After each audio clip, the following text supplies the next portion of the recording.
he says. Uh-oh. I feel like I'm on camera or something. All right, so these are rabbits, and these are boy rabbits. Okay. And we can start with the urinary system. So here's the kidney. Okay. And a kidney is shaped like a kidney bean, go figure. And the little indentation is called what? Remember? The little sort of indentation on the medial side? Hilus. Yeah. House. There you go. So that's the hilus. And that's just the place where the ureter leaves and the renal vein leaves and the renal artery enters the kidney. Okay. The ureter then drops down from the kidney down along the dorsal body wall and runs down all the way down here like this to this structure, and this is the urinary bladder. Exactly.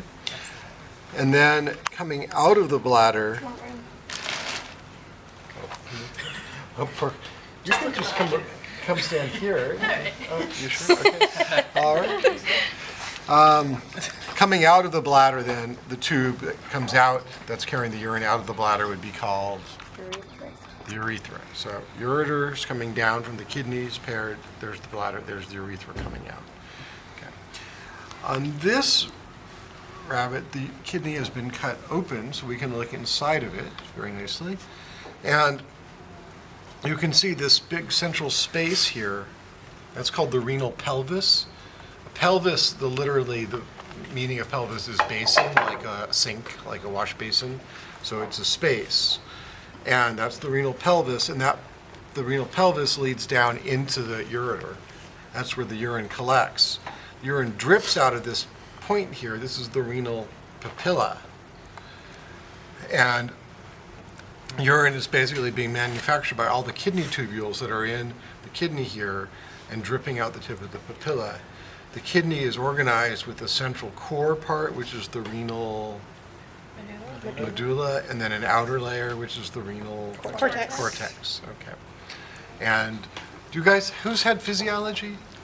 None of you? Minute right now. Okay. So have you gotten to kidneys yet? No? I don't know that we're going to. What? Okay. You got it. I'm sure you will. You'll best get to kidneys. How are you going to osmoregulate without kidneys? Yeah, we're still working on respiration. Well, I know how it goes. I'm behind too, but we will still get done. We're catching up. Okay, so that's that, and and a renal pyramid is a funny term, but a renal pyramid is basically just this triangular shaped arrangement of cells that ends in the papilla. And in cats and rabbits, there's just a single papilla, a single pyramid, but in humans, there's multiple pyramids and papillae all going down into the renal pelvis, and there's calyces. Does that sound familiar? Maybe back from general zoo, renal calyces. We're at each papilla. Okay, so that is the urinary system. Then we get to the reproductive system. Okay. And in males, got here to work with. Okay, there's skin forming a sac around the testis, and that's the scrotum. Okay, and that's been removed on both of these rabbits. It's been skinned off, but we're left with some of that scrotal sac here still present. Like on this side here, you can see that where I'm putting the probe. Okay, and that space within the scrotal sac is the cremasteric pouch, okay, and the muscle surrounding it is the cremasteric muscle, and it's that cremasteric muscle that allows the testes to be brought closer into the body, or actually in some species all the way into the body cavity, or when it relaxes to drop them down and regulate the position with respect to the body. And the cremasteric muscle is actually a layer of the abdominal wall musculature, specifically the internal oblique, that gets pushed out as the testes descend through the abdominal wall and comes to surround them.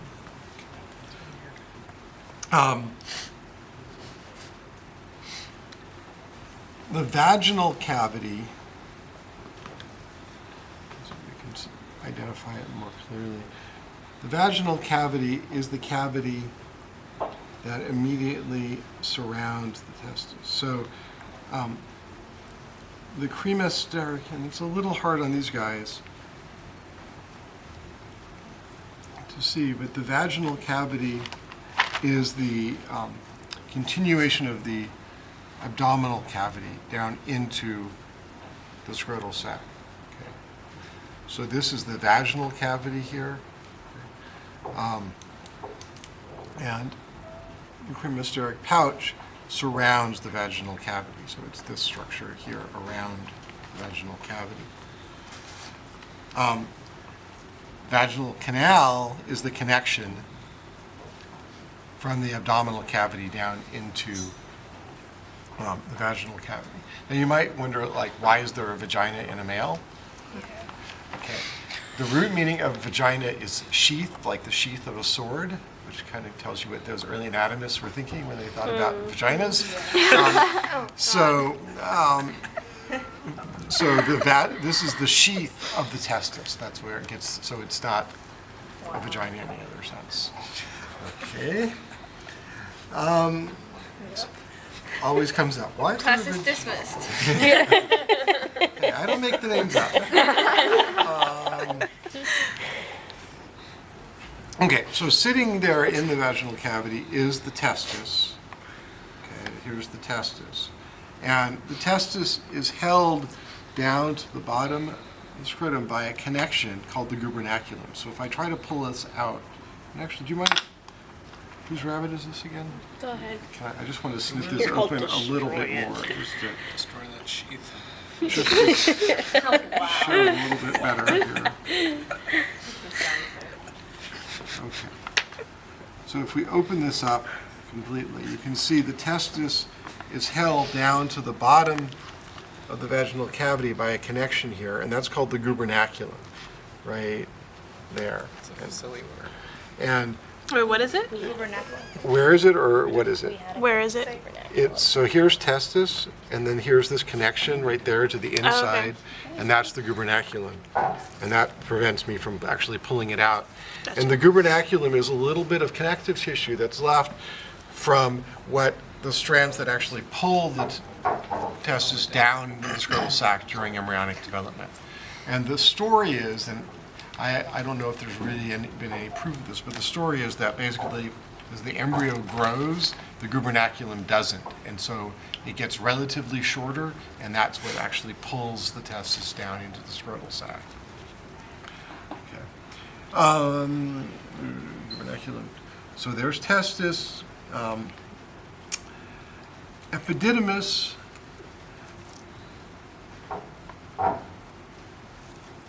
If you look on the surface of the testis, it's not as clear on the rabbit, I think, as on the cat. But if you look on the surface of the testis, you can see kind of this little, kind of almost like a worm-like structure running along the surface of the testis. And you guys probably can't see that at all from the other side, but it's right here.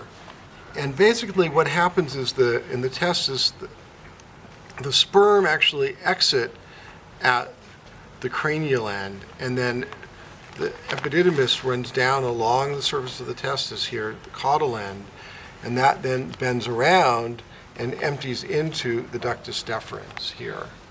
Okay. And it's basically the sperm are released from the testis into the epididymis and then into the ductus deferens. So we don't need to know the different like divisions of the epididymis then? No. Okay. Not for us. So this here then is the ductus deferens, and you can see that kind of running up like this, and it runs up and loops over the ureter. So here's ureter coming down from the kidney. There's ductus deferens, and it comes up through the inguinal canal, loops over the ureter, and drops down behind the bladder and urethra, dorsal to them. And maybe that'll be a little bit easier to see here where the inguinal canal is still intact. Here's inguinal canal. Okay. Here's ductus deferens coming out of the inguinal canal. looping over the ureter, dropping down behind the bladder.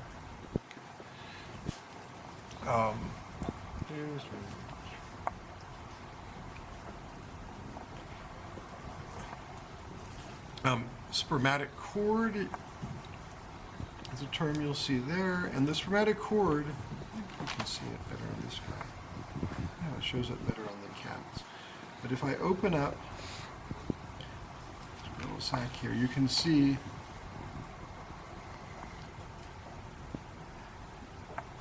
this whole complex of structures running down to the testis there, and that's the spermatic cord, and it includes the in the sheath the ductus deferens, the testicular artery and vein, and the sheath of cremaster muscle running around it.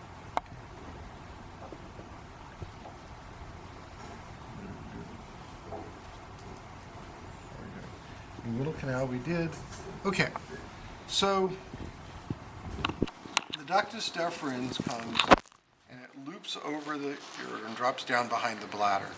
And in the rabbit, and I thought we saw this on this guy was better, I think, for it. In the rabbit, on the back side, or dorsal side of the bladder, right where the the vas deferens comes in, there's a gland that you can see right there. You see this little guy? And what is that? Vesicular gland? That's the vesicular gland. And that's not present in cats, but there is a homologue in humans called the I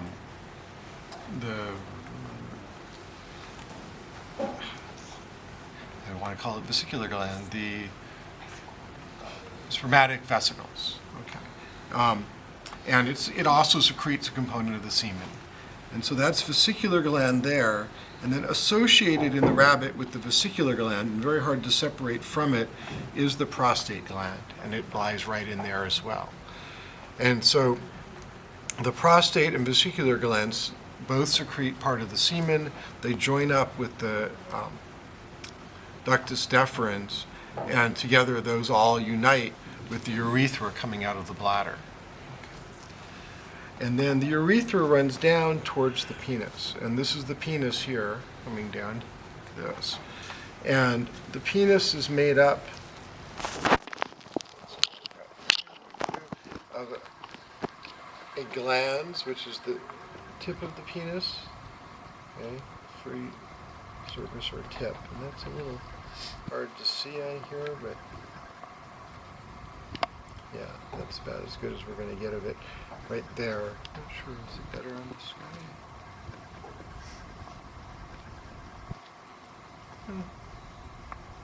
Not really. But that is the glands of the penis. And then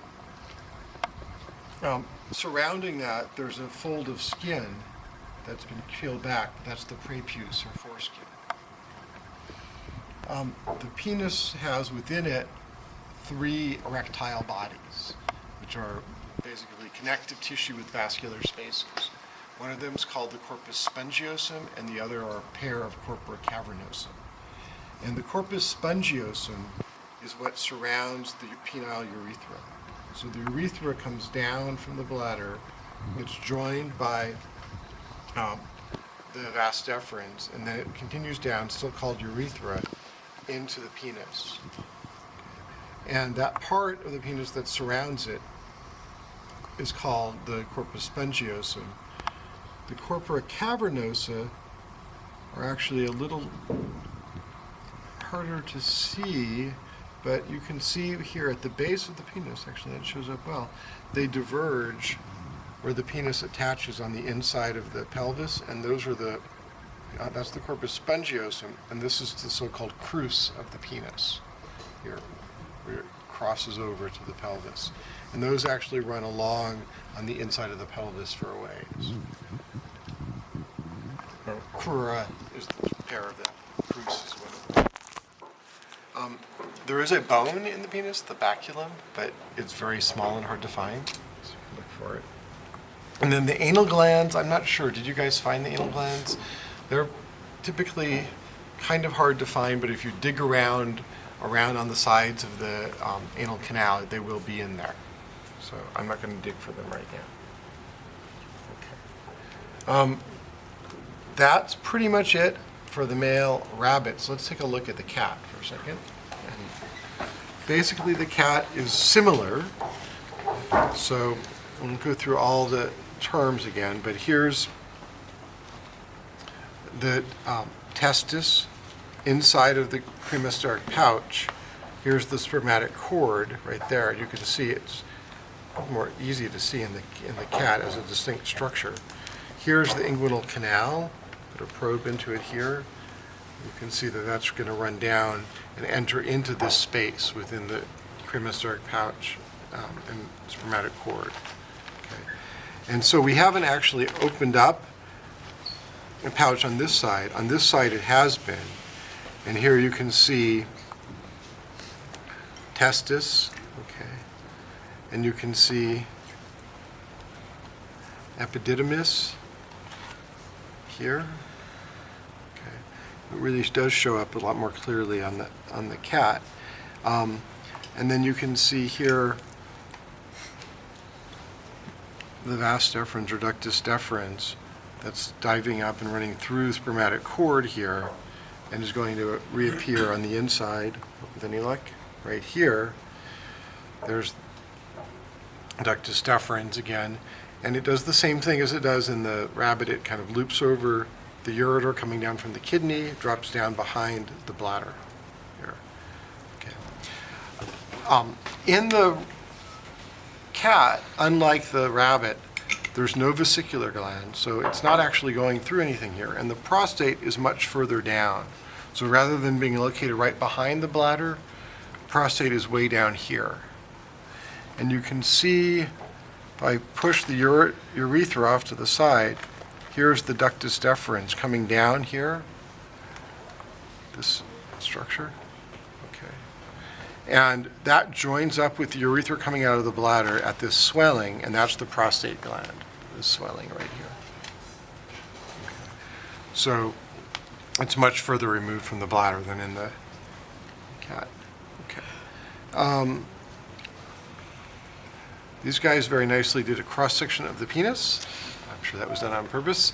But what you can see very nicely here is, in the cross-section, is that corpus spongiosum surrounding the urethra, and then the two paired corpora cavernosa up top here. And the crura, I'm not sure how well they show up, but the crus of the corpus cavernosum is basically this connection that you can see kind of in there. It doesn't show up super well. Okay. Also, cat, anal glands? No anal glands yet? Okay. Nope. All right, so we will do without the anal glands. And then the kidneys look pretty similar to the kidneys of the rabbit.